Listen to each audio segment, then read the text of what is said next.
समास अंतर लेकर आया है एसआरजे हिंदी एकेडमी, जहां आप पढ़ेंगे बहुव्रीहि और कर्मधारय में क्या अंतर है।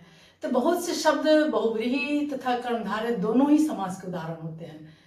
बहुव्रीहि समास क्या है? ऐसे शब्द बहुव्रीहि समास है या कर्मधारय, इस बात का हम कैसे पता लगाएं? उसको हम निर्णय उसके विग्रह पर करेंगे कि उसका विग्रह करने पर उसमें से क्या निकलता है, तभी हम उसका अनुमान लगा सकते हैं कि यह जानेंगे कि यह बहुव्रीहि है और यह कर्मधारय है।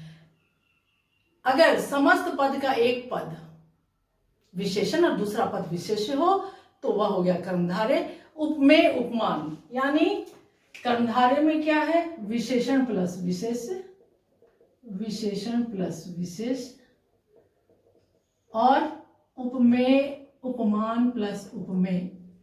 इसके उदाहरणों में लिखिएगा। बहुव्रीहि में क्या है? इसका तीसरा अर्थ निकलेगा, विग्रह करने पर तीसरा अर्थ निकलेगा, दिमाग में विशिष्ट अर्थ आएगा, तभी होगा वो बहुव्रीहि। जैसे उदाहरण मैं देती हूँ, कोई तीसरा अर्थ प्रकट हो, जैसे नीलकंठ, नीलाकंठ। उदाहरण लीजिए इसका, नीलकंठ, नीलकंठ। तो नील विशेषण और कंठ विशेष। दूसरा उदाहरण नीलाकंठ वाला, अगर इसी उदाहरण को मैं लेती हूं, नीलाकंठ वाला, अर्थात किसके लिए बात हो रही है? विशिष्ट अर्थ निकल कर आ गया, शिव, शिव की बात हुई। जैसे ही नीलकंठ का नाम लेंगे आपके दिमाग में शिव दिखाई देने लगेंगे, तो वह हो गया बहुव्रीहि समास। दूसरा उदाहरण लीजिए, चंद्रमुखी। दूसरी, ये पहला उदाहरण था नीलकंठ का, चंद्रमुखी, चंद्र रूपी मुख, चंद्र रूपी, चंद्र रूपी मुख, यह हो गया कर्मधारय। उपमेय उपमान की बात है इसमें। और इसी उदाहरण को मैं अगर बहुव्रीहि में लेती हूं तो एक विशिष्ट स्त्री के लिए बात होगी कि उसका मुख चंद्रमा के समान है, यानी चंद्रमा के समान मुख वाली, वह हो गया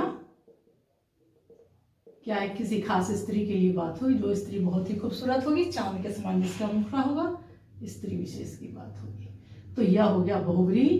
तो यहाँ तीसरा अर्थ निकल कर आया, यहाँ तीसरा अर्थ निकल कर आया, तो यह हो गया बहुव्रीहि। और यहाँ विशेषण विशेष्य की बात हो गई तो कर्मधारय, उपमेय उपमान की बात हो गई तो कर्मधारय। तो इस तरह से आप अंतर को स्पष्ट करेंगे। किस आधार पर? उसका हम निर्णय लेंगे कि यह कर्मधारय है कि बहुव्रीहि है, उसको विग्रह करके। अगर परीक्षा में सवाल आता है कि कमल रूपी नयन, मृग रूपी नयन, मृग लोचन, उसकी आंख मृग की तरह, मृग लोचनी, तो क्या कहेंगे वहां पर? वहां पर हम मृग के समान आंखों वाली स्त्री, वो हो गया बहुव्रीहि। और मृग नयन, मृग रूपी आंख, तो वह हो गया कर्मधारय। स्पष्ट है? Thank you.